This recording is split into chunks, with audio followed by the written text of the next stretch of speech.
Bonjour, membres du jury. Mon nom est Nadège. Donc, savez-vous qu'il existe autant d'entreprises qui ferment dans la première année de leur création que de cabinets de conseil qui se créent au Québec? Cette situation traduit l'inadéquation des besoins et de l'offre de services qui est disponible sur le marché. Donc, au vu de cette situation, nous avons décidé de créer Pro 360 degrés, qui est un cabinet de conseil en planification et en gestion stratégique. L'essentiel de notre activité s'articule autour de 3 grands axes qui sont l'accompagnement au démarrage d'entreprises et de projets, le développement d'affaires pour l'expansion sur de nouveaux marchés, la consolidation des acquis à travers des formations à l'intention des professionnels, des dirigeants et même du personnel, et aussi l'optimisation des processus dans la chaîne de valeur de l'entreprise. Notre coût de démarrage est plutôt modeste en l'état actuel parce qu'il tourne autour de $5,000. L'objectif est de démarrer sûrement pour aller plus loin.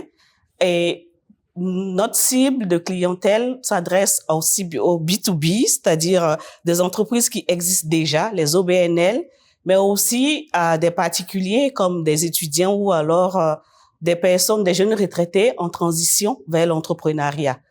Et nous projetons un chiffre d'affaires annuel compris entre 75 000 et 150 000 $.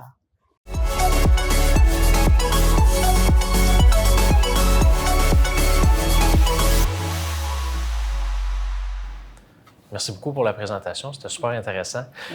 Ma question, en fait, c'est sur quoi est basée l'estimation du chiffre d'affaires pour la première année? Le chiffre d'affaires pour la première année est basé sur une estimation à l'heure, donc $150 de l'heure, dans l'objectif de prendre des contrats pour une durée de 50 heures minimum.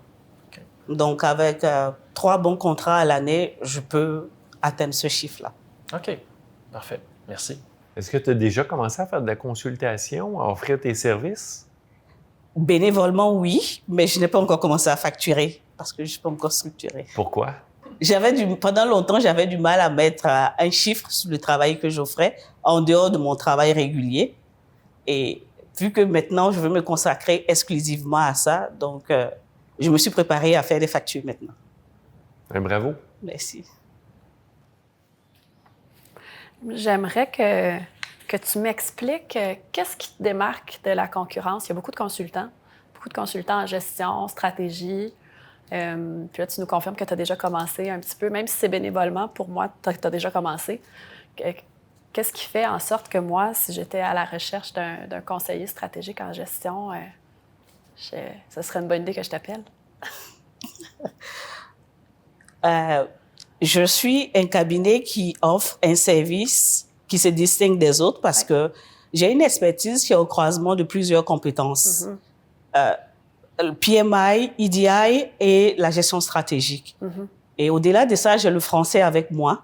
Donc, je peux aller sur des marchés anglophones comme sur des marchés francophones. Donc, ces 2 leviers-là font que la compétence, expertise académique et puis aussi mes expériences professionnelles, tout ça mis ensemble, je pense que ça me distingue des autres. Oui, effectivement, je pense que le pitch s'est très bien passé. J'avoue que j'avais le trac, mais dans l'ensemble, c'était bien. Et je pense avoir convaincu le jury. Je pense qu'ils ont apprécié ma prestation.